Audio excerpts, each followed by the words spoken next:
Bonjour à toutes, bonjour à tous. Bonjour Raja. Bonjour. Bonjour Camille. Camille, est-ce que tu nous entends bien? Bonjour, oui, oui, je vous entends très bien. Un petit Super, souci de caméra, mais tout va bien. pas de souci. Je vois dans le chat déjà que vous nous dites bonjour, bonjour Céline, bonjour à tous. Je pense que vous nous entendez bien. Est-ce que vous pouvez me confirmer aussi en ligne?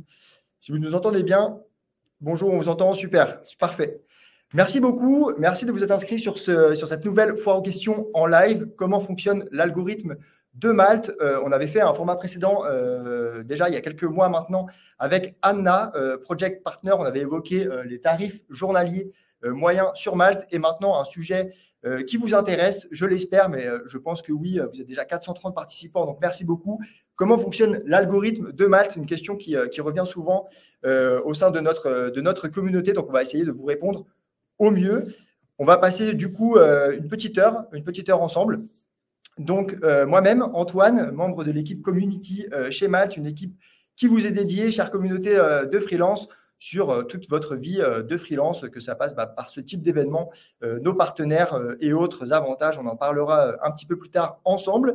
Et j'ai la chance aujourd'hui d'être accompagné de Raja. Bonjour Raja. Alors, qu'est-ce que tu fais chez Malte, Raja? Bonjour, du coup, je suis product designer chez Malte. Ça fait maintenant 2 ans que j'ai commencé chez Malte.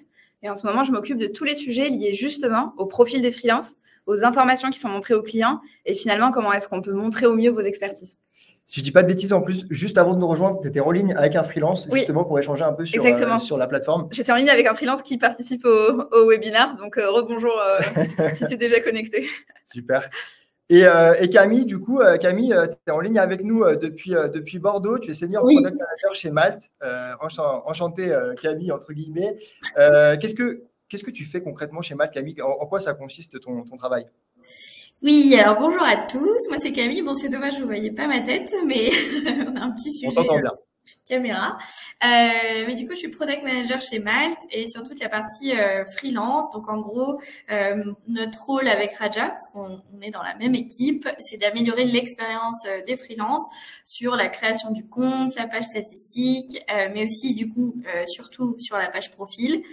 Et en parallèle, j'aide aussi l'équipe qui s'occupe de la pertinence des résultats et donc du matching entre les recherches des clients et les profils des freelances pour que les résultats soient les plus pertinents possibles. Voilà. Merci beaucoup. J'ai l'impression du coup qu'on est plutôt bien entouré pour pouvoir répondre aux questions de notre communauté. Merci beaucoup. Donc du coup, comme je le disais tout à l'heure, on va avoir à peu près 1 heure ensemble. On a essayé de regrouper un petit peu déjà toutes les questions que vous nous avez envoyées. Merci beaucoup pour ça. Toutes les questions qu'on a reçues par email suite à votre inscription. Et on les a regroupées par grand thème parce que c'est vrai que l'algorithme quand même de Malte, c'est quand même un sujet qui est assez vaste. Donc on a essayé de les regrouper en 3 parties. Vraiment l'algorithme de Malte. Que prend en compte notre algorithme et notre recette humaine, parce que c'est aussi important. On va parler algo, on va parler IA, machine learning, etc. Mais on a aussi évidemment l'humain au cœur de Malte, évidemment.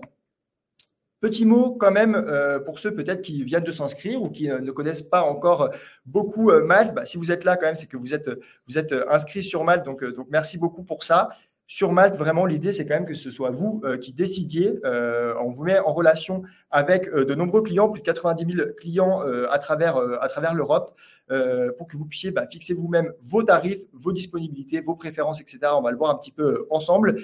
L'idée derrière tout ça, c'est finir la prospection. Alors, finir la prospection, je l'aime bien, celui-là, on l'a laissé parce que ce n'est pas tout à fait vrai. On vous aide évidemment dans la mise en relation. Ça ne veut pas dire qu'il ne faut pas prospecter, on va voir ça ensemble. Vous concentrer sur la mission et non pas sur l'administratif, ça c'est évidemment aussi un des gros avantages de Malte, vous aider dans la création de devis, l'édition des factures, l'automatisation, évidemment, point numéro 3, du paiement, donc un paiement rapide et sécurisé en moyenne sous une dizaine de jours ouvrés, ce qui est quand même beaucoup plus avantageux que 30, 60, voire 90 jours pour certains clients grands comptes.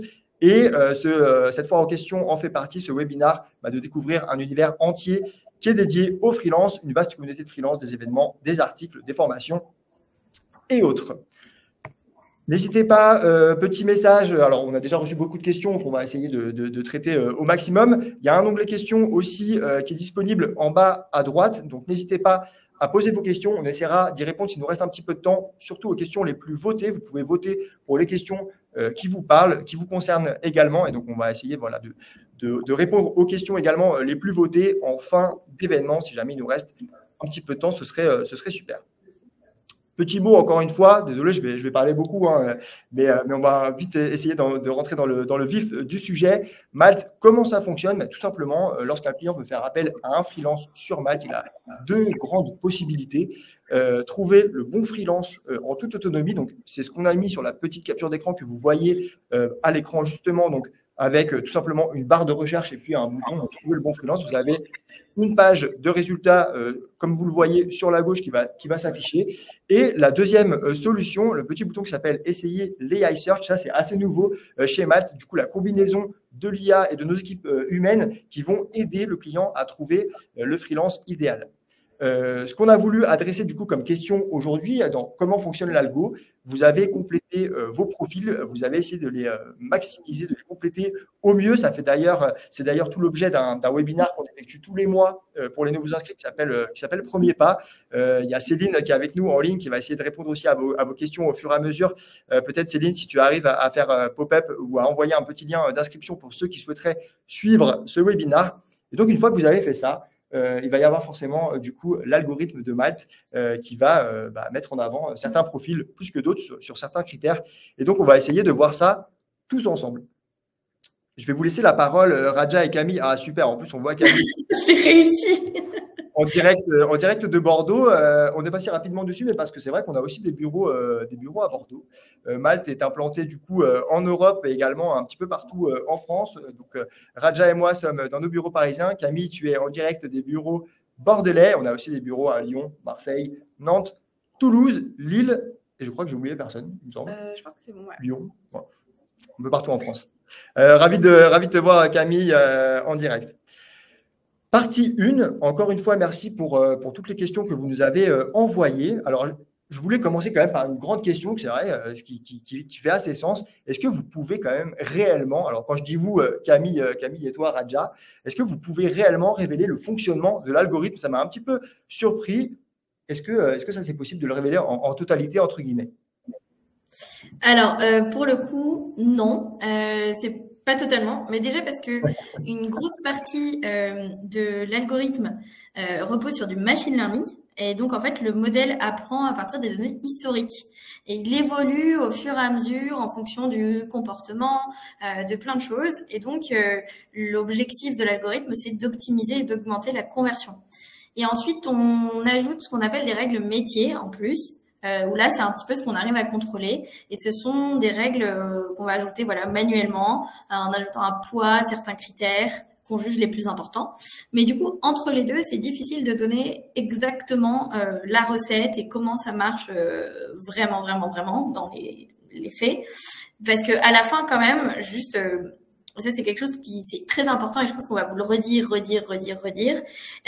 Mais à la fin, c'est quand même un humain qui va prendre la décision. Et donc, il faut toujours penser pour mettre à jour son profil et optimiser son profil pour un humain, pas pour l'algorithme. Parce qu'en fait, l'algorithme va apprendre des comportements humains. Donc, vraiment, l'idée, c'est d'un maximum d'essayer de voir ce que pense l'humain. Voilà. Super intéressant que tu puisses mentionner ça. On essaie aussi de l'évoquer dans le webinaire Premier Pas sur comment compléter son profil. Donc, en dehors du fait que forcément, pour des raisons aussi commerciales, Malte ne peut pas dévoiler sa recette comme Spotify, par exemple, YouTube ou autres plateformes ne dévoilent pas entièrement son algorithme. C'est aussi normal qu'on ait une petite part secrète, entre guillemets. Et en plus de ça, c'est-à-dire que tu nous dis, Camille, que même si on voulait vraiment expliquer de A à Z, ce serait un petit peu compliqué, étant donné que l'algorithme apprend de lui-même. Et ça, c'est plutôt bon, je pense, pour nos freelances, de savoir que l'algorithme va apprendre de ce qu'il va pouvoir trouver du coup sur Malte. Super. Cet algorithme aussi, c'était une bonne question, une question qui est revenue. Alors, voilà, à l'heure où on parle beaucoup de l'IA, de ChatGPT, etc., est-ce que l'algorithme de Malte utilise ces outils-là? Est-ce que c'est un algorithme propriétaire? Raja ou Camille, comme vous voulez, sur cette partie. Oui. Oui, l'algorithme est complètement propriétaire. Enfin, on est complètement propriétaire de l'algorithme. L'algorithme, c'est un algorithme matching qui est développé en interne, du coup, par une équipe dédiée qui s'occupe exclusivement de ça. Il a été conçu spécifiquement pour répondre aux besoins de Malte, donc aux spécificités de pouvoir matcher les bonnes demandes clients avec les bons freelances. Et toutes les données aussi qu'on utilise, elles restent bien sûr en interne. Et donc, les modèles sont pensés pour refléter au mieux notre façon de travailler et puis les attentes qu'ont et les utilisateurs clients et les utilisateurs freelance. Voilà. Super, donc tout ce que vont, entre guillemets, nous offrir les freelances sur la complétion de leur profil, toutes les données qu'on va recueillir vont rester en interne chez Malte, être utilisées par Malte et en plus de ça, pour aussi, du coup, nous aider à, on va dire, améliorer au fur et à mesure l'algorithme.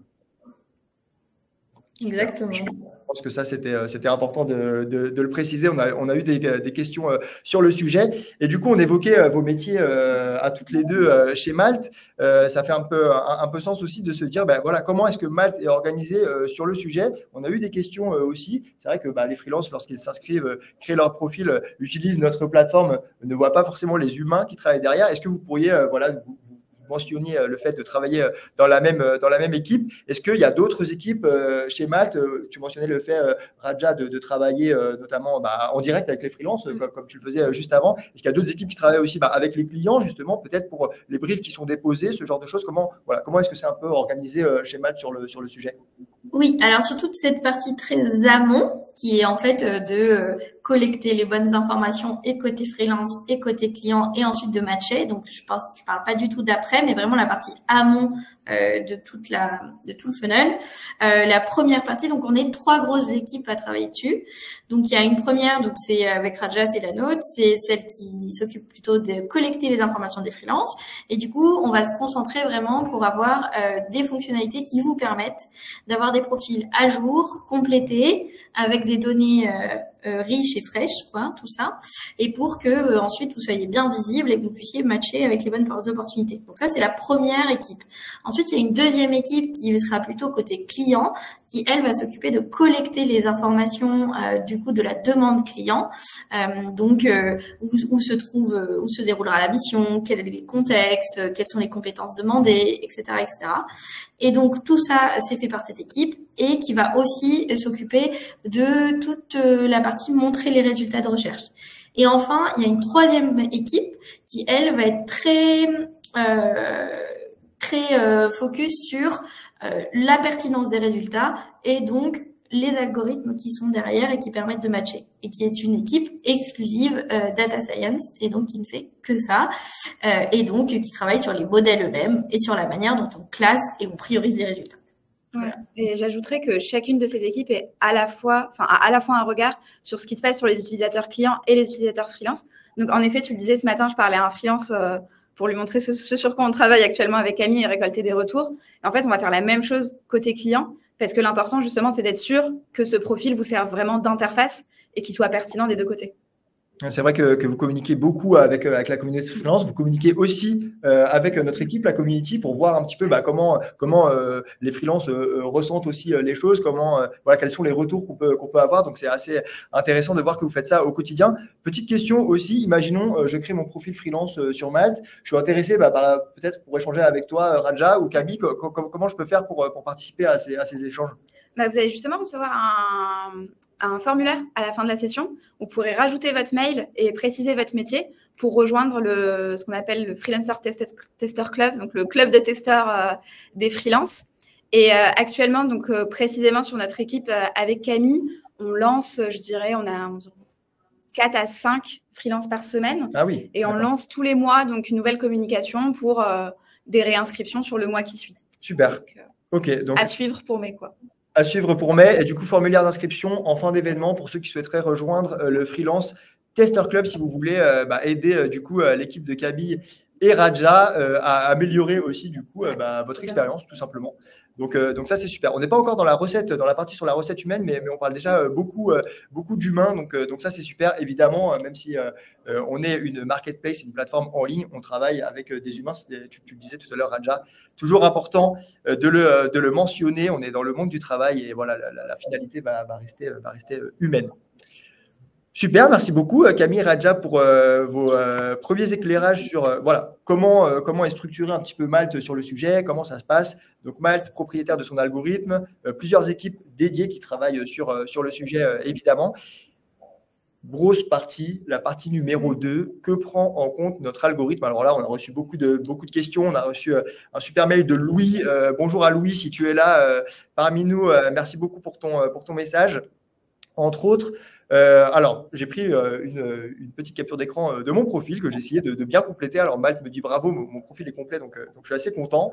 Le titre, la disponibilité, les compétences, les expériences. J'ai noté les recommandations, la réactivité. Il y a énormément d'informations à compléter sur le profil Malte. On l'évoque aussi dans le webinaire, encore une fois, premier pas pour essayer de vous donner les meilleures clés pour que ça puisse fonctionner. Mon profil, il est complet. Malte m'a félicité sur cette complétion et on a eu une question qui est forcément revenue et qu'on voit souvent aussi sur les réseaux ou avec notre équipe support. Comment apparaître en premier? Évidemment, chaque freelance a fait le test. J'ai moi-même fait le test quand j'ai créé mon profil freelance. Je me suis cherché. Je ne suis pas arrivé premier. Est-ce qu'il y a une recette secrète, Camille, Raja, pour apparaître en premier dans les résultats de la recherche? Alors, la réponse que je vais donner ne va pas permettre d'apparaître en premier. Parce qu'en fait, comme le disait Camille tout à l'heure, la partie machine learning de notre algorithme est aussi basée sur les clients. Donc, ça va être basé sur la localisation du client, donc qui va être le plus proche, aussi sur la base d'adresse IP. Donc, on est vraiment sur quelque chose d'assez précis qui sera lié au client. Et aussi, comme il réapprend selon les clients, selon les types de clients, l'ordre d'apparition sera aussi pas le même. Donc, en fait, être en premier, ça ne veut pas dire grand-chose parce que finalement, quand tu te cherches toi-même, tu ne te cherches pas comme un client qui a aussi toutes ces données, etc. Donc, en fait, on peut être premier pour un client ou sixième pour un autre et on n'aura pas toujours exactement le même résultat. C'est très, très difficile finalement, tu mentionnais l'adresse IP, d'effectuer la même recherche que ce que ferait le client. Exactement. Et en fait, tous les clients ont des recherches différentes, vu qu'on se réadapte à chaque fois selon les critères du client. Ok, donc ce serait vraiment très très compliqué de se comparer vraiment de cette manière-là finalement sur Malte. Je pourrais potentiellement moi me rechercher et apparaître en deuxième page. Et potentiellement, quelqu'un ferait la même chose pour moi et me verrait potentiellement apparaître en première page. C'est exactement ça. Et en fait, ce que ça veut dire aussi, c'est que vous apparaîtrez en première page pour les clients pour lesquels c'est pertinent que vous soyez en première page. Donc, finalement, ça vous met en valeur face aux clients qui seront, dans tous les cas, les plus intéressés par votre profil. Donc, pas d'inquiétude si je suis en deuxième ou troisième page. Et aussi, Camille, je voulais te poser la question. Il me semble qu'en plus de cela, les statistiques pour les profils qui apparaissent en deuxième page, qui n'apparaissent pas en première page, sont tout à fait honorables aussi. Ce n'est pas forcément un critère numéro 1 de choix. Oui, les clients vont souvent sur la deuxième page. Donc, en fait, on a des très bons résultats, enfin, aussi très pertinents aussi dans la deuxième page. Très belle conversion pour les profils qui n'apparaissent pas forcément en premier. D'accord. Donc, si je peux récapituler sur cette première question, très difficile d'effectuer la même recherche que ce que ferait un client. On n'a pas mentionné également, mais tout simplement dans les recherches, il y a aussi les filtres, j'imagine, que les clients peuvent appliquer, par exemple. Et en plus de ça, même si je n'apparais pas en premier, j'ai toutes mes chances pour potentiellement obtenir une opportunité de mission. Super. Bon, ça, c'était une des questions qu'on voulait aborder. Alors, quand je dis j'essaie de vous représenter au mieux la communauté de freelance. Deuxième question qui est beaucoup revenue, est-ce que l'apparition en première page tourne? Alors, forcément, imaginons, j'apparais en première position dans le résultat de recherche, top 1 sur Malte. J'ai envie de le rester. Je pense qu'on a un petit peu répondu déjà à cette deuxième question finalement. Du coup, j'ai envie de dire que oui, forcément, l'apparition en première page va tourner. Si je ne dis pas de bêtises, si on suit un petit peu ce qu'on vient de se dire. Oui, c'est ça. En fait, il n'y aura pas toujours le même résultat justement parce qu'on s'adapte aux clients. Je ne sais pas si la question exacte, c'est de se dire est-ce qu'on fait exprès de faire tourner la première page pour pas toujours montrer les mêmes personnes en premier? C'est un truc qu'on ne fait pas nécessairement exprès. Par contre, dans tous les cas, il y a des nouveaux freelances qui s'inscrivent. On en parle à la question juste après. Les nouveaux freelances ont aussi un boost sur les 3 premières semaines. Et en fait, la plateforme aussi évolue constamment. Il y a de nouvelles personnes, de nouveaux clients, de nouvelles manières de rechercher. Et du coup, finalement, oui, le résultat va fluctuer sur cette première page. Et comme le dit Camille, être en deuxième page, ça permet aussi de convertir. Et nos clients y vont à la deuxième page. Donc, il n'y a pas cette règle de la première page est peut-être un peu moins un mythe que ce qu'on peut croire. Vous démystifiez finalement la première page. Super, merci beaucoup pour cet éclairage. Rajat, tu as commencé à répondre à cette dernière question sur cette vraiment partie numéro 2. Que prend en compte l'algorithme? Du coup, il existe réellement un boost pour les nouveaux profils. Ça, c'est dans la règle, entre guillemets, algorithmique, si je puis m'exprimer ainsi.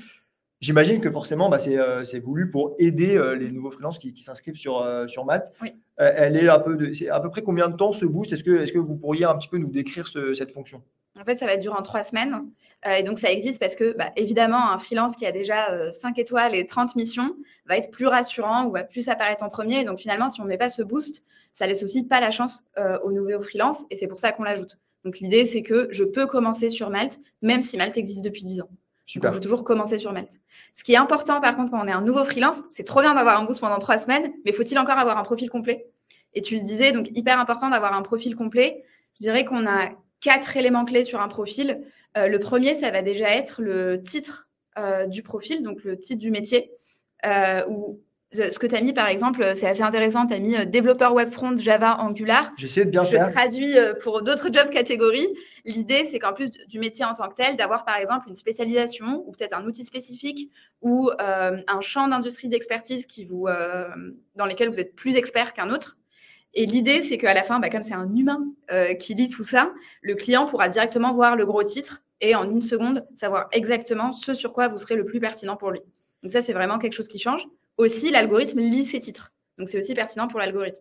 C'est super. Donc, il y a vraiment cette dualité de dire c'est aussi pertinent que ce soit pour l'algorithme que pour un humain qui viendrait tout simplement regarder un petit peu la petite carte de mon profil et voir tout de suite peut-être que je vais pouvoir l'aider sur son besoin. C'est ça, tu confirmes, Camille, cette approche-là sur le titre. Et j'imagine que ça reprend peut-être la même chose pour les compétences, les expériences et les autres champs à compléter.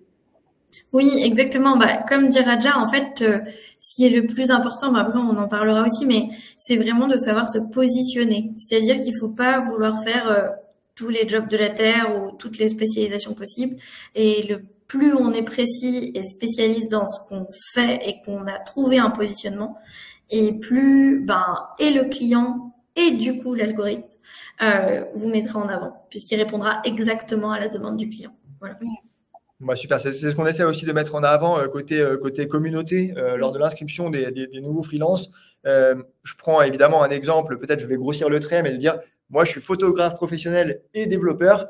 Là, pour le coup, je vais peut-être perdre et l'algorithme et le client qui ne va pas forcément me choisir. Parce que j'imagine qu'un client, quand il vient sur Malte, il a besoin certainement d'une certaine expertise. Alors, peut-être peu importe le niveau de seniorité, mais en tout cas de savoir quel métier on effectue. Et il veut aussi pouvoir lire l'information rapidement. Donc, plus l'information est claire et plus c'est facile à lire. D'accord, ok. Oui, évidemment, j'imagine que comme pour tout recrutement, il y a une notion de rapidité. On évoque aussi la réactivité. Alors, quand on note réactivité, c'est que sur Malte, tout simplement, lorsque du coup un profil va correspondre à un besoin, le freelance ou la freelance va recevoir un message dans sa messagerie sur Malte.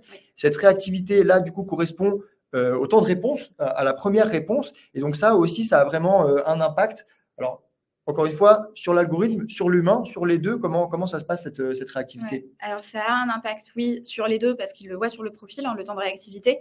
Et ça a un impact que vous disiez oui ou non. Donc, en fait, décliner une opportunité ne va pas vous descendre dans les résultats de Malte ou ne va pas être pris du tout en compte comme négatif. Au contraire, le but, c'est de répondre. Donc, même si c'est pour répondre, pour dire non, ce projet ne m'intéresse pas, c'est une réponse. Et vraiment, ce qu'on met en avant, c'est plutôt le fait de donner une réponse, qu'elle soit positive ou négative. Donc ça, c'est positif. Je décline une proposition. C'est d'ailleurs ce que Malte met en avant, d'avoir le choix. Donc c'est tout à fait positif, entre guillemets, de décliner une mission. Ce qui est moins bien, c'est de ne pas répondre. Là, l'algorithme pourrait se dire, voilà, je contacte Antoine, Antoine ne me répond pas, je vais peut-être aller contacter quelqu'un d'autre. Exactement. En fait, comme il optimise la conversion, il va chercher des profils qui sont engagés. Donc, les profils engagés sont ceux qui répondent le plus vite, qui sont connectés récemment, qui ont mis à jour leur profil, etc. Ouais. Donc, cette réactivité a aussi bien un impact sur l'algorithme que sur l'humain, finalement, parce que comme tu le disais aussi, Raja, le temps de réponse est affiché sur le profil.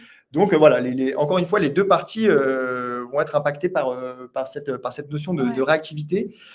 Super. Donc, Le titre, on le mentionnait. La disponibilité, on n'en a pas parlé, mais je pense que vous l'avez tous vu en ligne. Ce petit bouton à réactiver tous les 7 jours pour confirmer sa disponibilité sur Malte, alors que ce soit à temps plein, à temps partiel, le soir et le week-end. Est-ce que cette disponibilité, nous aimerions vraiment savoir, est-ce qu'elle a un rôle vraiment important? Imaginons que je ne le fais pas, je ne mets pas à jour ma disponibilité sur Malte. Quelles sont un petit peu les chances que je perds? Est-ce que vous sauriez peut-être chiffrer un petit peu cette différence disponible, indisponible? Je n'aurai pas le chiffre exact, mais dans tous les cas, si on est indisponible, on n'est pas visible dans les résultats de recherche. Donc, déjà, on se prive du coup, tout à l'heure, on montrait les deux un petit peu manières vraiment pour les clients de trouver un freelance. Donc, on n'est pas disponible, on se prive déjà de toute une partie résultats de recherche. On se prive, oui et non, parce que dans tous les cas, c'est des missions qu'on ne pourrait pas faire vu qu'on n'est pas disponible. Oui, c'est vrai. Dans l'idée, c'est ce qui permet aussi de toujours mettre en relation aussi au bon moment, quand vous avez aussi le temps de parler à un client pour vous éviter de refuser finalement une opportunité. Donc, plutôt l'utiliser à bon escient, cette fonction-là. Donc, si évidemment, vous n'êtes pas disponible, bien le noter. Comme ça, comme tu le disais, ça va éviter de recevoir des propositions et de devoir gérer un petit peu ces propositions alors qu'on n'est réellement pas disponible. En revanche, si vous êtes disponible, plutôt important de confirmer. De le confirmer. Et ça, si je ne dis pas de bêtises, c'est seulement quelques clics sur l'application, la disponibilité. Juste un petit détail, c'est qu'il y a une fonctionnalité quand même qui permet un mois avant que vous redeveniez disponible de vous mettre en avant. Donc même si vous êtes indisponible et que vous allez devenir disponible, puisque vous avez mis une date, c'est très important de mettre la date à laquelle vous allez devenir disponible à nouveau. Et du coup, un mois avant, on va pouvoir vous mettre en avant quand même. Ouais. Super, donc ça va permettre, j'imagine, aux freelances potentiellement de gérer l'inertie liée au fait de trouver une nouvelle mission, peut-être le temps du recrutement, etc. et de pouvoir maximiser, on va dire, le temps travaillé, c'est ça? Exactement. Et du coup, c'est un mois vraiment sur la barre de recherche normale et c'est jusqu'à 2 mois sur nos algorithmes plus internes. Ouais. Donc, on va chercher encore plus loin, quoi. Super. Donc, si je récapitule, je me note indisponible potentiellement 2 mois avant. L'algorithme de Malte va pouvoir quand même aller me solliciter en se disant « Antoine, il va revenir dans 2 mois. Finalement, ce n'est pas si long que ça. Je vais commencer à proposer des choses pour qu'il puisse commencer peut-être le plus rapidement possible et que l'intermission ne soit pas si longue que ça. » C'est ça. Super. Merci beaucoup pour ces clarifications. Donc, titre, disponibilité, compétences, expérience, recommandations, vraiment tout a un impact sur Malte. Alors, j'imagine que c'est aussi un ensemble de choses qu'il faut travailler, que ce soit du coup pour l'algorithme ou pour l'humain.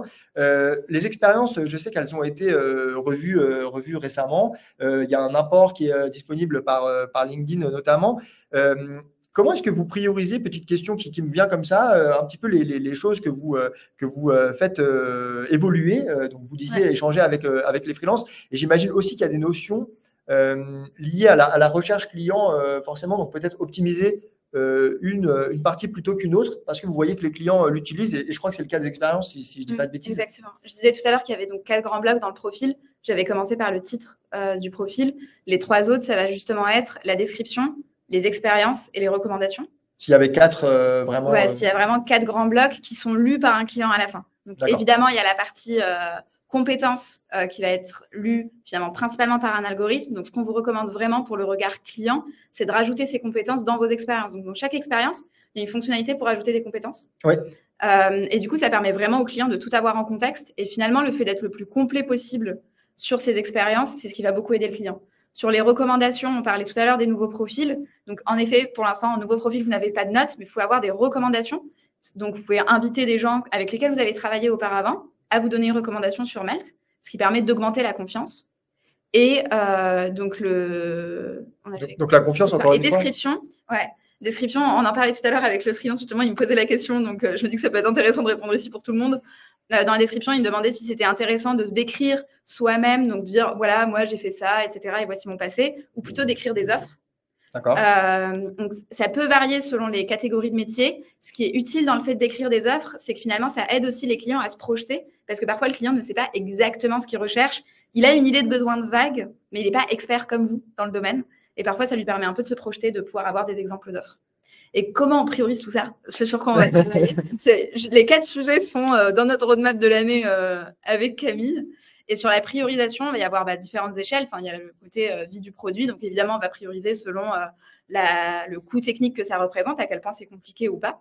Et dans nos autres variables, on va aussi avoir l'impact que ça a pour les clients. D'accord. Vraiment, à quel point c'est important pour eux. Et c'est là que le bloc expérience et le bloc recommandation, notes, vraiment ce bloc un peu confiance vont être vraiment très clés.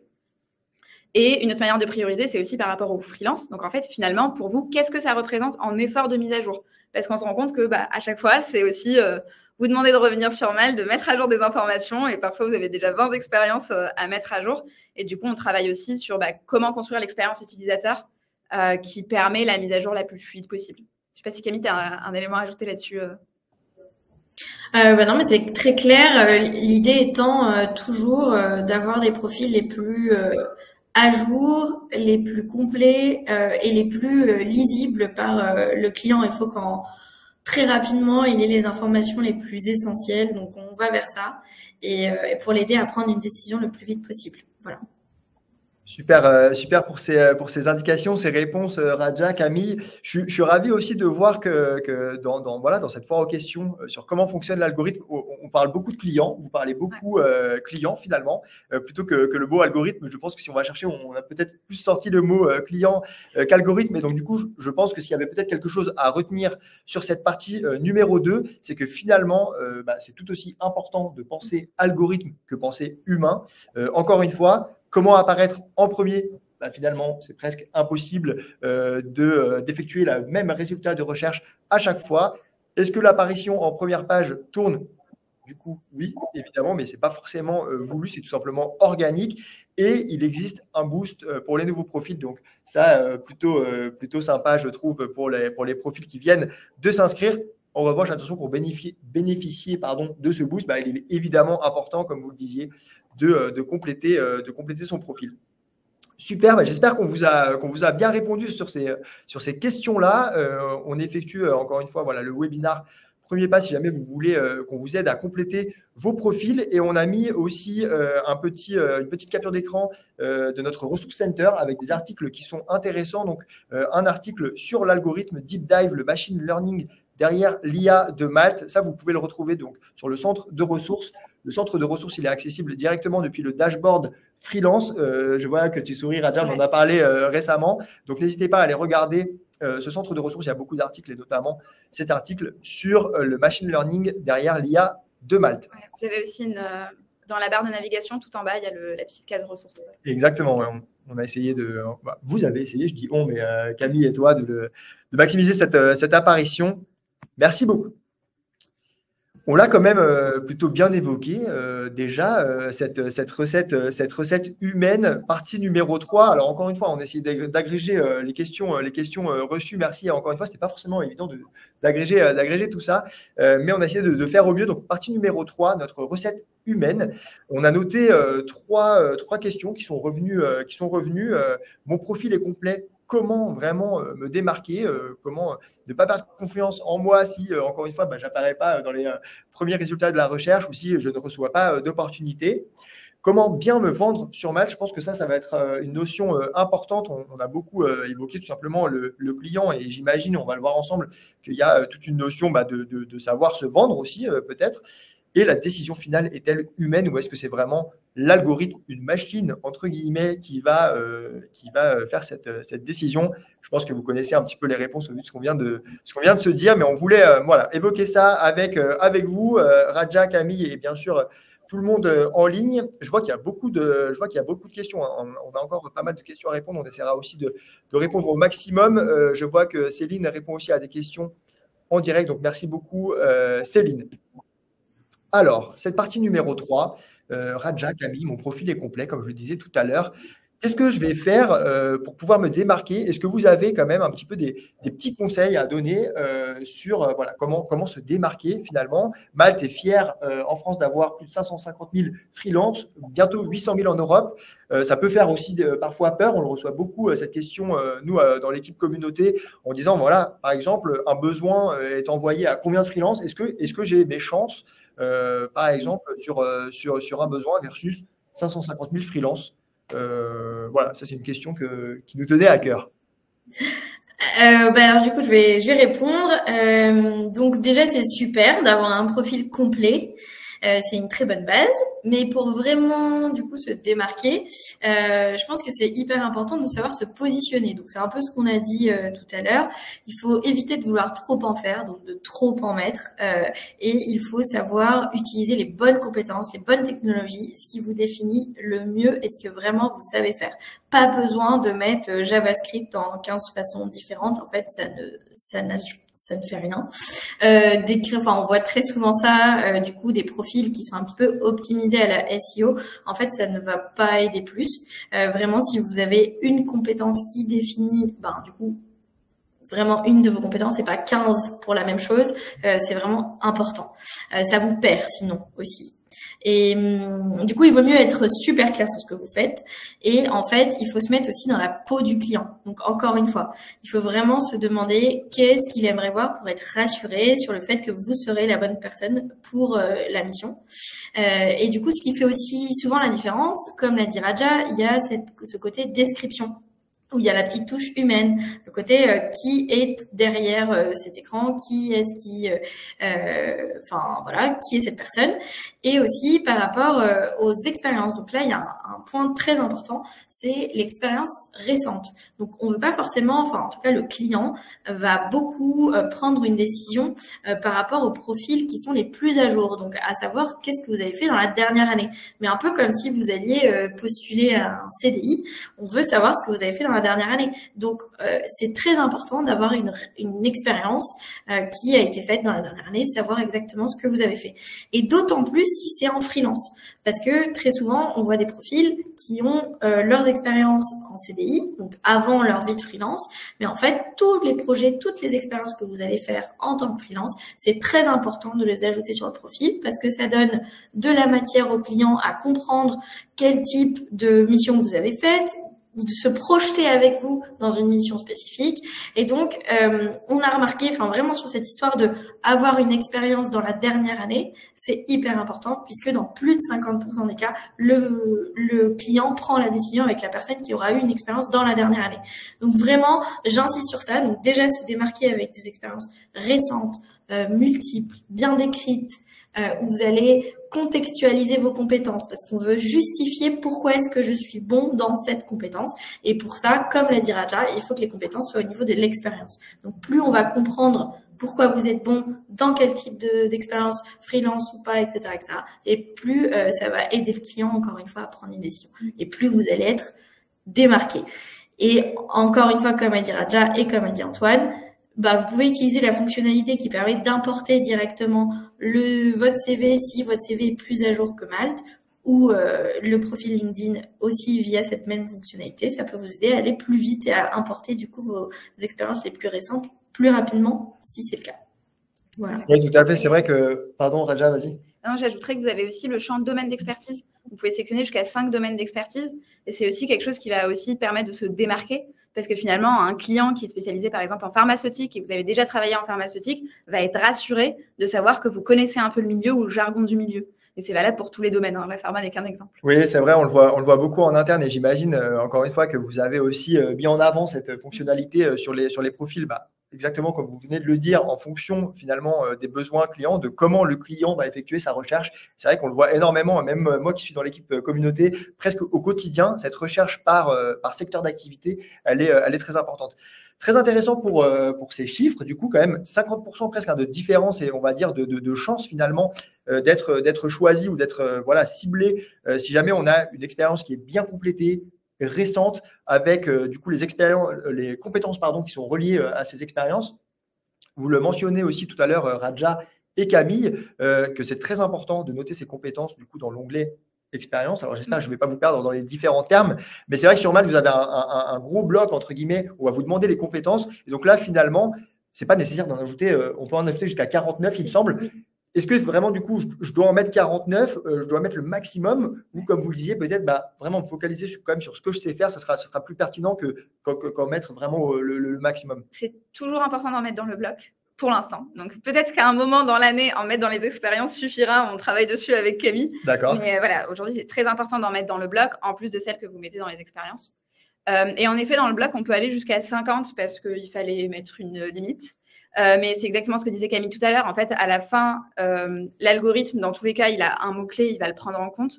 Et le fait, par exemple, de mettre concepteur et rédacteur n'apporte rien au profil. Mieux vaut vraiment se concentrer sur une compétence. Français, anglais, pareil. Des fois, on voit pareil, chef de projet ou project manager. La langue est adaptée directement aussi par l'algorithme, donc pas besoin de prendre en compte différentes langues. D'accord. Et donc vraiment, l'idée, c'est de se dire, OK, en fait, qu'est-ce que je sais faire? Qu'est-ce que je fais bien? De faire la liste comme un humain sur une to-do list. Et en fait, l'algorithme, son but, c'est de faciliter la vie du client. Donc en fait, lui, ce qu'il va faire, c'est se comporter comme un client pour éviter au client de faire la première phase de sélection.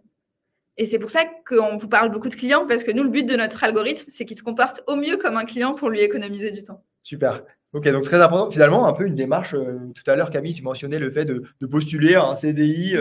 On en rigolait avant ce webinaire. Je disais, comme si j'avais un petit peu ma pochette de CV imprimée et que j'allais les distribuer comme ça. Finalement, l'algorithme sur Mac, il marche un peu de cette manière-là. Il va juste essayer de mettre votre CV finalement en haut de la pile, entre guillemets, si je comprends bien. Oui, et en plus, par rapport à tout ça, mais bon, ça rejoint un peu la deuxième question qui est comment bien me vendre, mais qui du coup est assez proche. Mais il y a un sujet qu'avait aussi évoqué Raja et sur lequel vraiment on va beaucoup travailler cette année et qu'on pense sont très importantes, c'est les recommandations. Donc effectivement, un client qui va avoir des recommandations qui proviennent soit des projets qui ont été faits sur Malte, mais aussi des recommandations externes, ça va largement lui le rassurer, vraiment lui donner envie de travailler avec vous. Donc ça aussi, c'est une façon de se démarquer et de se vendre. Je sais pas si je réponds du coup directement à la deuxième question. Oui, je pense que lors de nos différents échanges, on a essayé de répondre finalement à ces trois questions-là. Donc, un profil complet, évidemment, c'est quand même, finalement, c'est la base.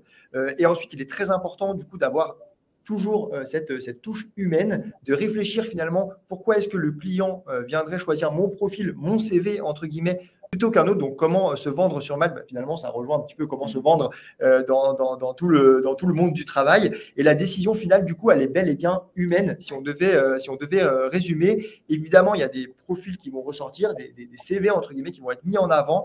Mais la décision finale, elle reste humaine. Il y a un client derrière qui va faire son choix. Et donc, très important, voilà, on l'évoquait dans la partie numéro 2 aussi, mais de ajouter un petit mot dans la description sur pourquoi je serais le bon profil pour votre besoin. Si vous aviez peut-être un conseil pour finir sur cette partie 3, c'est vraiment ça, se dire pourquoi le client me choisirait moi finalement.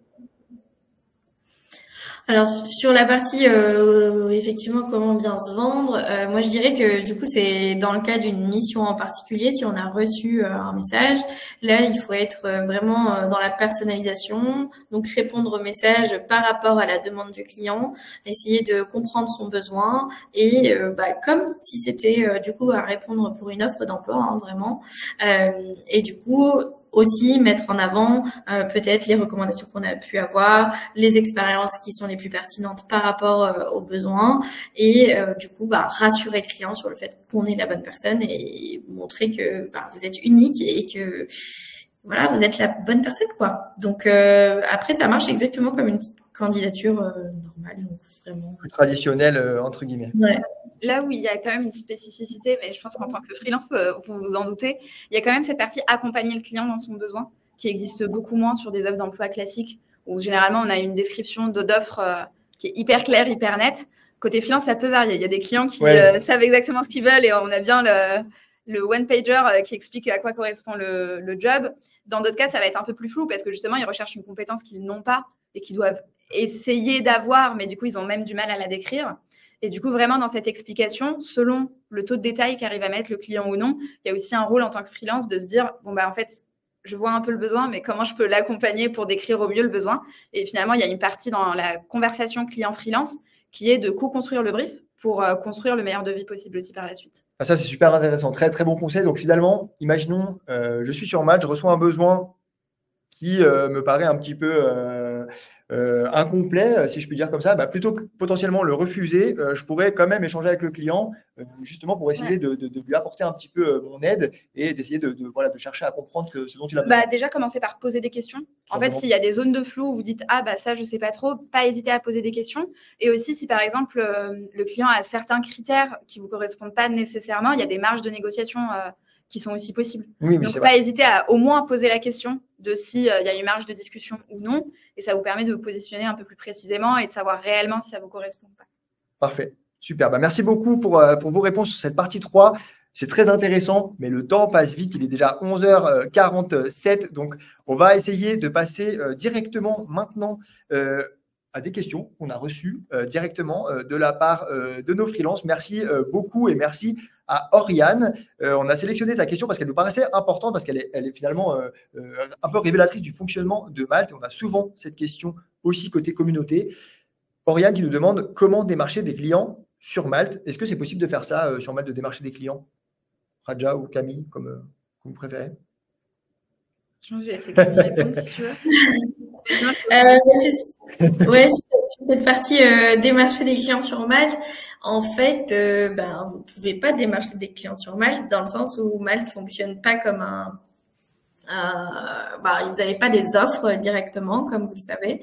C'est plutôt Malte qui va un peu se placer comme intermédiaire. On a des équipes aussi en interne qui sont conseillères et qui aident beaucoup les entreprises dans le recrutement. Donc, ce serait plutôt nous en interne et l'algorithme et la façon dont le produit actuellement vous met en avant. Et donc, c'est plutôt nous qui allons vous mettre en avant plutôt que vous qui allez démarcher des clients en fait. Donc ça fonctionne pas comme ça. Pas de catalogue d'offres sur Malte. C'est ça, ce que tu disais Antoine au début, c'est vraiment déléguer la prospection. Oui. Et donc en fait, au lieu de postuler à des offres, on ne sait même pas si on aura des retours parce que vous serez peut-être 300, 400. Là, l'idée, c'est de faire cette ce premier travail, d'avoir vraiment les bons profils pour le bon besoin. Donc ça, c'était vraiment une volonté de la part de nos fondateurs que les freelances ne passent pas plusieurs heures, entre guillemets, à scroller à travers différentes offres. Et aussi, j'imagine, pour les clients, de recevoir des candidatures qui ne correspondent pas. Donc ça, c'est vraiment voulu. Donc finalement, le meilleur moyen de démarcher, entre guillemets, des clients sur Malte, c'est de suivre les conseils que vous nous avez donnés sur la complétion du profil. Merci beaucoup, Oriane, pour ta question. J'espère que ça t'aura aidé, que ça aura aidé nombreux d'entre vous. Question suivante de Thibaut. Merci beaucoup, Thibaut. Une question qui est assez large aussi, qui nous tenait à cœur d'adresser. Vaut-il mieux faire très synthétique sur le profil pour faciliter la lecture en un coup d'œil, quitte à laisser tomber certains mots-clés, ou détailler au maximum pour maximiser la détection par l'algorithme? Quid de la lecture qui suit par le client? Je trouve que finalement, cette question, elle résume bien ce qu'on a évoqué ensemble. On a déjà un petit peu la réponse, du coup, j'imagine. Oui, exactement. Donc, c'est exactement ce qu'on disait tout à l'heure, ce que disait Camille avec l'exemple de pas la peine de mettre JavaScript plein de fois ou de mettre concepteur et rédacteur et de mettre toutes les manières de rédiger un même mot. C'est les deux premiers qui me viennent parce que c'est les derniers profils que j'avais vus avant de commencer le webinaire. Photographe, créateur de contenu. Oui, ça marche vraiment pour tout, quoi. Donc, l'idée, c'est une compétence, c'est une compétence et donc on la met en tant que telle. Et en effet, derrière, c'est un humain qui lit. Et du coup, le fait d'en avoir 50 écrites un peu différemment, ça fait pas trop ça pourrait même faire peur peut-être. Exactement, et l'algorithme prend le même comportement qu'un client et il réapprend à partir des comportements clients. Donc, ça reproduit le comportement humain. Je note mes compétences, je note mes expériences, très simplement. J'essaie de me décrire au mieux, comme je le ferais, encore une fois, sur un CV classique. Super, j'espère que ça t'a répondu, Thibaut. Et encore une fois, merci pour ta participation. J'imagine que tu es là et pour ta question. Ensuite, on a deux questions, on les a mis ensemble parce qu'on les trouvait, on les trouvait un petit peu similaires, mais on voulait remercier du coup Sofiane et Yann. Très intéressantes ces questions qui reviennent aussi souvent, donc on s'est dit peut-être que ça pourrait aider plusieurs d'entre vous. Les courbes de statistiques pour l'apparition de profils dans les résultats sont-elles fiables? Alors, pour donner un petit peu de contexte, dans le tableau de bord freelance, il y a un onglet statistique où on va pouvoir voir un petit peu combien de fois je suis apparu et à quelle position en fonction de certains mots-clés. Je ne comprends pas les grandes fluctuations qu'il peut y avoir parfois d'un jour à l'autre. Ça, c'est la question de Sofiane. Alors, comment ça se passe? Est-ce que la communauté veut savoir, est-ce que les courbes de statistiques sont fiables?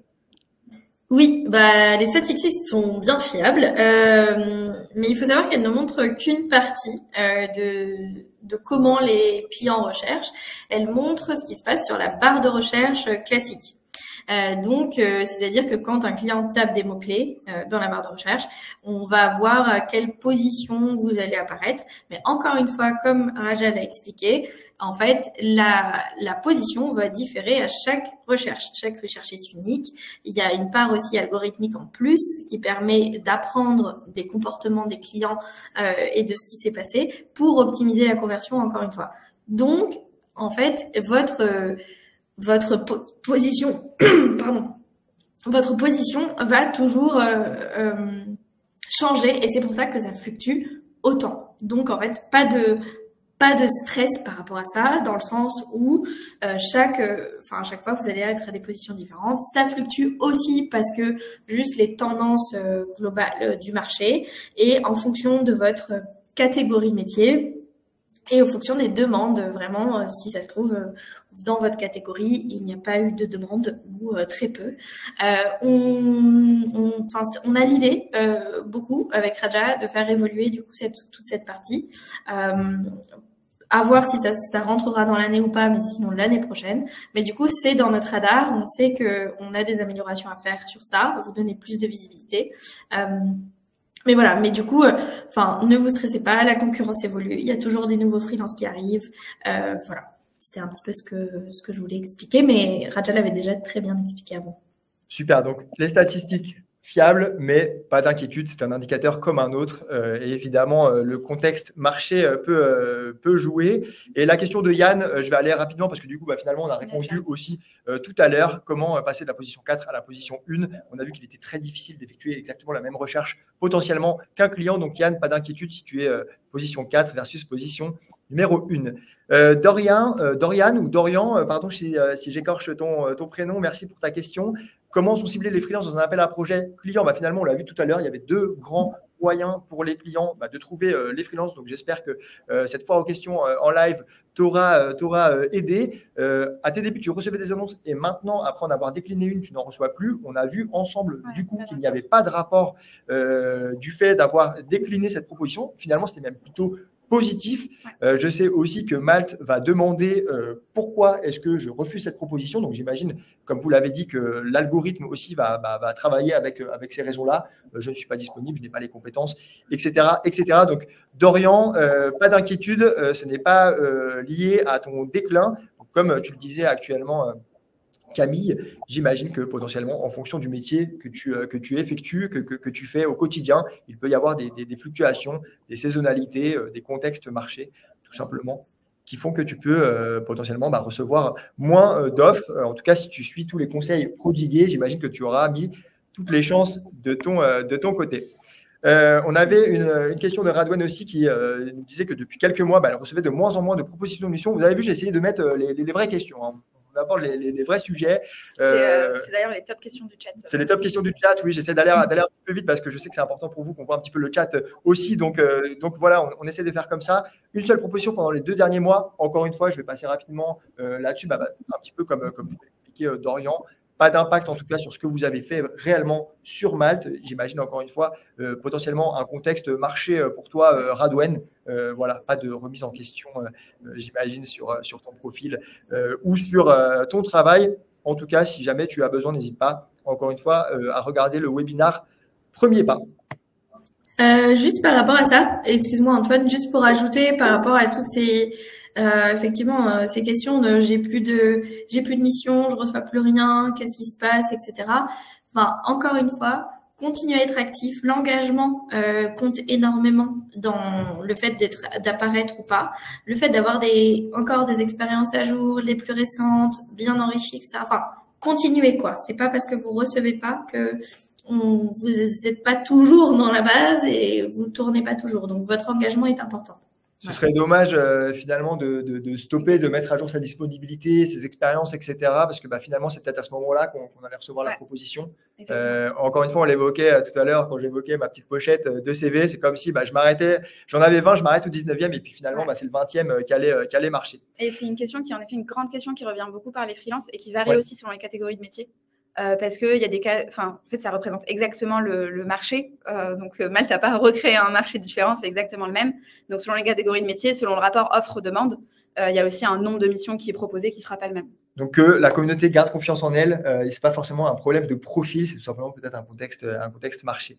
À retenir 3 étapes clés qui sont quand même importante, on l'a vu, du coup, forcément la complétion du profil, la mise à jour de la disponibilité et la réactivité. Je passe rapidement dessus parce qu'on l'a plutôt bien évoqué. Et juste un petit mot, encore une fois, cette information, vous pouvez la retrouver sur votre tableau de bord, mais indépendant ne veut pas dire seul. Donc voilà, notre équipe aussi communauté est là pour vous aider au quotidien au travers des événements comme celui qu'on organise aujourd'hui, des équipes dédiées. Je pense à l'équipe support qui peut répondre à toutes vos questions en moins de 3 heures. Ça, c'est quand même assez impressionnant. support@malt.com si jamais vous avez des questions. On a notre centre de ressources avec de nombreux articles qui sont publiés très régulièrement pour vous tenir au courant de l'actualité, aussi bien sur Malte que sur le freelancing. Donc, n'hésitez pas à aller regarder ce centre de ressources, le Cowork de Malte. Vous en avez certainement entendu parler. On vous accueille tous les jours de manière gratuite sur inscription dans les bureaux parisiens. Et puis nos partenaires, la page partenaire, très importante. On voulait vous donner un petit mot là-dessus pour vous montrer que Malte essaie aussi de vous aider au quotidien sur toute votre vie de freelance. Merci pour votre présence. On va garder encore quelques minutes si vous le souhaitez, un petit peu plus pour répondre à vos questions dans le chat. N'hésitez pas à nous donner votre avis en flashant ce petit QR code. C'est la 2e fois qu'on fait une foire aux questions en live, donc après le sujet du taux journalier. Donc, on est ravis d'avoir pu l'organiser avec vous. Et du coup, on a une question en ligne d'Adrien qui a été la plus votée à plus de 50 votes qui nous dit « Adrien, merci beaucoup. Que malgré ton profil rempli à 100%, un portfolio fourni, des compétences, etc., comment faire pour remonter mon profil dans les recherches ?» Je pense que finalement, on a déjà répondu à cette question en live. Peut-être si vous voulez y répondre de nouveau. Donc, évidemment, on complète son profil. On applique tous les conseils prodigués et finalement, il n'y a pas de recette miracle pour apparaître en premier dans les résultats de recherche et l'apparition en seconde position ou en 3e page aussi, finalement peut être tout à fait bénéfique. Merci Céline d'avoir montré cette question qui est encore plus votée. Ce webinaire, j'ai vu la question aussi, sera disponible en replay si jamais vous voulez revoir un petit peu nos conseils. Donc, pas d'inquiétude, vous recevrez le lien du replay après cet événement. Anaïs, merci beaucoup pour ta question qui a été aussi beaucoup votée. Le marché est-il calme en ce moment ou alors c'est mon profil uniquement qui ne reçoit plus beaucoup d'offres? Raja, du coup, tu as évoqué un petit peu ce phénomène.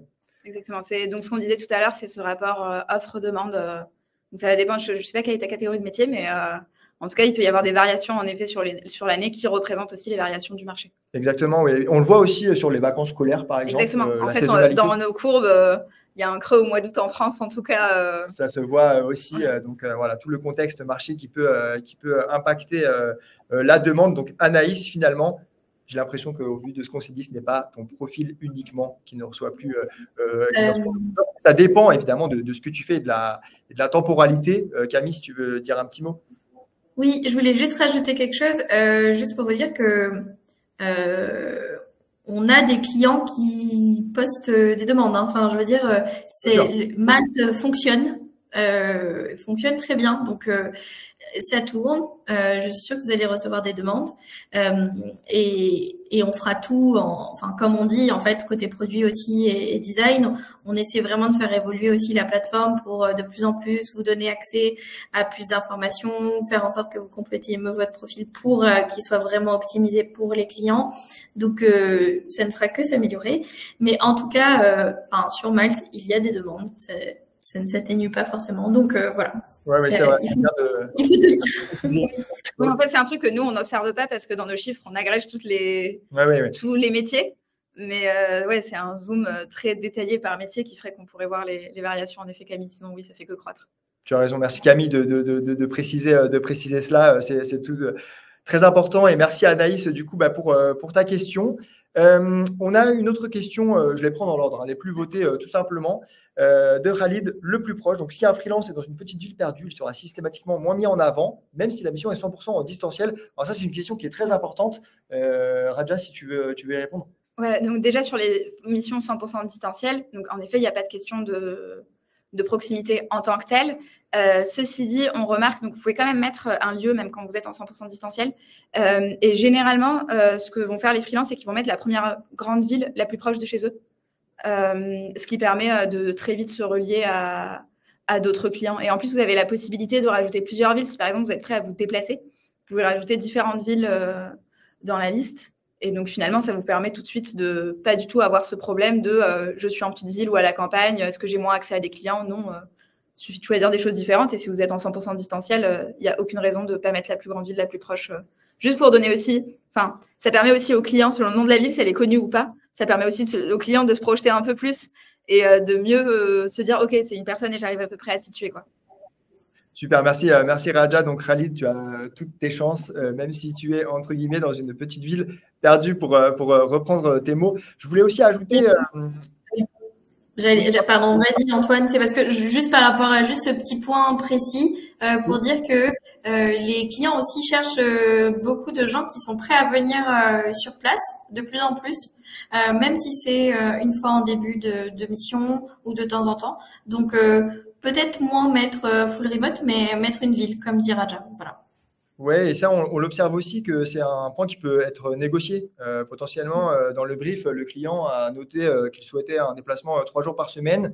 Peut-être que finalement, vous pouvez le négocier aussi bien que le taux journalier, par exemple, dire moi, je suis OK, mais finalement, ce sera 2 jours. Et j'imagine, sans trop me tromper, que si le client vous a choisi vraiment, je pense qu'il pourra tout à fait continuer avec vous si jamais il y a voilà, juste une petite négociation sur les jours. Donc, très bon point. Et je voulais aussi ajouter pour ta question, Anaïs, tout à l'heure, si jamais vous avez l'impression que le marché est calme, tout à l'heure, on avait une petite slide qui disait « Fini la prospection ». On avait dit que finalement, ce n'était pas tout à fait vrai. N'hésitez pas aussi potentiellement, si vous avez des demandes qui proviennent d'ailleurs de votre propre réseau, aussi à utiliser Malte avec vos propres clients. On n'a pas parlé de la commission Malte, etc., parce que ce n'est pas l'objet de ce webinaire, mais vous avez une commission réduite à 2% lorsque vous utilisez nos services. Donc, évidemment, l'assurance de vos missions, le paiement rapide, l'édition de devis, la facture, etc., avec vos propres clients, uniquement 2%. Donc, Anaïs, si jamais tu as cette possibilité, potentiellement, après, c'est un petit peu aussi le cercle vertueux. Du coup, tu as une mission sur Malte, un avis, une note, etc., potentiellement. Utiliser Malte avec vos propres clients, ça marche aussi très, très bien. Donc, merci Khalid également du coup pour ta question. On a pu voir un petit peu comment fonctionnait l'algorithme sur la localisation. On a ensuite Eros qui nous dit que 3 jours après son inscription sur la plateforme, il a reçu un message et que depuis 2 mois sont passés sans rien recevoir. Son profil est travaillé, son TGM dans les tranches. Qu'est-ce qu'il reste à faire? Alors, le TGM minimal, ça c'est assez intéressant et c'est pour ça que je voulais absolument adresser la question. Eros, finalement, avoir un TGM au plus bas, ce n'est pas forcément un bon conseil, si je ne dis pas de bêtises, Camille et Raja. Ouais, je ne sais pas si tu veux pas prendre le point, Camille. Enfin, je dirais rapidement que l'essentiel, c'est de bien se pricer, de vraiment mettre le TGM qui vous correspond. Parce que finalement, si j'ai, je donne une caricature, mais plus de 15 ans d'expérience dans un domaine où les TGM des gens à plus de 15 ans d'expérience sont à 800 et que moi, je suis à 400, on se dit, peut-être que finalement, elle n'est pas si qualifiée que ça. Et donc, finalement, le TGM, c'est aussi un gage de qualité. Exactement. C'est un peu la même chose que sur des produits de luxe, par exemple, où si ça coûte pas cher, on se dit que c'est pas du luxe. On se dit attention. Et donc l'idée, oui, c'est de ne pas se brader et de vraiment se mettre à la valeur qui nous correspond, parce que ça montre aussi notre valeur au client. Ça, on le voit vraiment dans les faits, que finalement, c'est pas le devis le moins cher qui va contractualiser à chaque fois. Donc voilà, ne vous bradez pas, entre guillemets, si je puis m'exprimer ainsi. Donc Eros, n'hésite pas à te vendre à ta juste valeur. En plus de ça, si jamais on a un TGM trop bas et qu'il y a une négociation derrière, ça va être très compliqué potentiellement de rentrer dans ses frais. Camille, tu voulais ajouter un petit mot là-dessus? Parce que je viens de voir du coup ton profil, Eros. Et en fait, de ce que je vois, ce qui est à optimiser, c'est que je pense qu'il faudrait rajouter des expériences. J'en vois qu'une. Et ajouter des compétences liées à tes expériences. Et pourquoi pas des recommandations, puisque tu n'en as pas non plus. Donc, je pense qu'il y a pas mal de choses que tu peux déjà optimiser sur ton profil pour l'améliorer et pour faire en sorte d'avoir plus de réponses. Super, bah merci Camille qui, en toute discrétion, va voir les profils, c'est parfait. Ça pourrait faire l'objet peut-être d'un prochain webinaire, des optimisations en live, si jamais ça vous plaît. Il est déjà 12h06, donc on va devoir rendre l'antenne entre guillemets. Je suis désolé pour les questions auxquelles on n'a pas pu répondre. On a essayé vraiment de répondre au maximum. Donc potentiellement, voilà, si ce format vous plaît ou si on n'a pas répondu à toutes ces questions, bah, n'hésitez pas à nous le dire encore une fois avec le questionnaire de satisfaction. On est encore une fois ouvert. Vous disiez Camille et Radja qui avaient le Tester Club. N'hésitez pas aussi du coup à nous soumettre vos propositions pour d'autres événements, d'autres sujets à aborder. On en a beaucoup qui vont apparaître en cette année, mais voilà, n'hésitez pas à suggérer toute proposition. Merci beaucoup à Céline aussi qui est avec nous, qui a organisé ce webinaire, cette foire aux questions, qui a répondu à vos questions. Merci beaucoup Céline. Et bah, du coup, merci Camille, merci Radja pour votre participation. C'était un plaisir de pouvoir échanger avec vous, avec celle qui façonne un petit peu l'algorithme au quotidien. Merci beaucoup Camille, Radja. Bah, merci à toi Antoine pour l'organisation. Merci beaucoup. Camille depuis Bordeaux, on est ravis en plus de t'avoir vu en live. Merci à tous qui étaient présents. Merci d'utiliser Malte, merci de votre inscription. Et puis à très vite, à bientôt. Bonne journée à tous. À bientôt. Au revoir.